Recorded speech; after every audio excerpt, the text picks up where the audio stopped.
So Antoine, so for those who are trying to buy a home and may have recently just started working or own their own business or maybe even suffered a work injury, can you kind of go through the qualifications for work history that it takes to get a loan and the exceptions, if there is any exceptions? Yeah, so you need a 2-year work history, period. And I'll get into the exceptions afterwards, but 9 times out of 10, you're going to need a 2-year work history. If you don't have a 2-year work history, let's say, for instance, you are a student.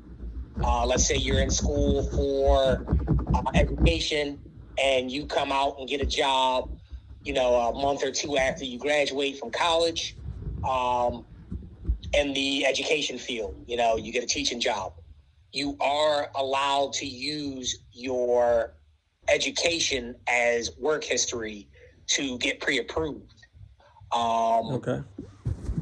Also, another exception is they say a 2-year running history for work history, but you can have gaps. They just can't exceed 6 months. So you can't have a 6-month gap. You can't work, January to March, and then not be employed for 6 months and then go back in. Okay. That's going to cause an issue down the line. Okay. If you do have gaps like that, you're going to have to be at your current job. And this is just in reference to pay stub W-2. You're going to have 6 months at your current job if you have any 6-month gaps and without a previous 2-year work history, continuous 2-year work history. Okay. For self-employed, obviously, there is no tracker for that. The only tracker is, what you file at the end of the year. So in regards to self-employment, obviously, they're taking a 2-year average. You need to have you need to file 2 years of tax returns for self-employment. And there is an exception in some cases for 1-year employment for conventional loans. There's no exception for self-employment FHA. You have to have 2 years file taxes for self-employment for FHA. Okay. And then in addition, you also spoke about workmen, being out for workman's comp or, other issues like that. So there is an exception for FMLA leave. Okay. Where, if you go out on FMLA, you're not penalized for the time out as long as we have a letter from the employer stating when your return date and that you'll return back to full-time status or whatever the status was previously, and then we can use the income from before you went off on FMLA. Now, workman's comp, if you're getting paid for that, that's fine.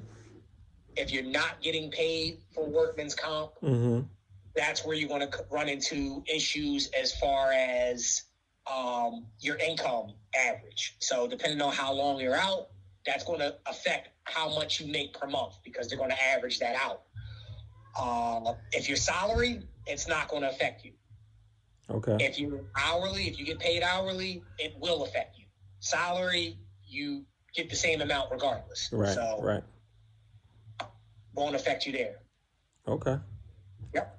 So Sounds 6-month good. gaps you want to definitely look at, nail down the dates because those 6-month gaps do hurt you. And workman's comp and FMLA, you got to have the proper documentation for those. Okay. Any kind of parting shot or a nugget for anybody out there looking to buy a home? Any last thing you can kind of leave them with?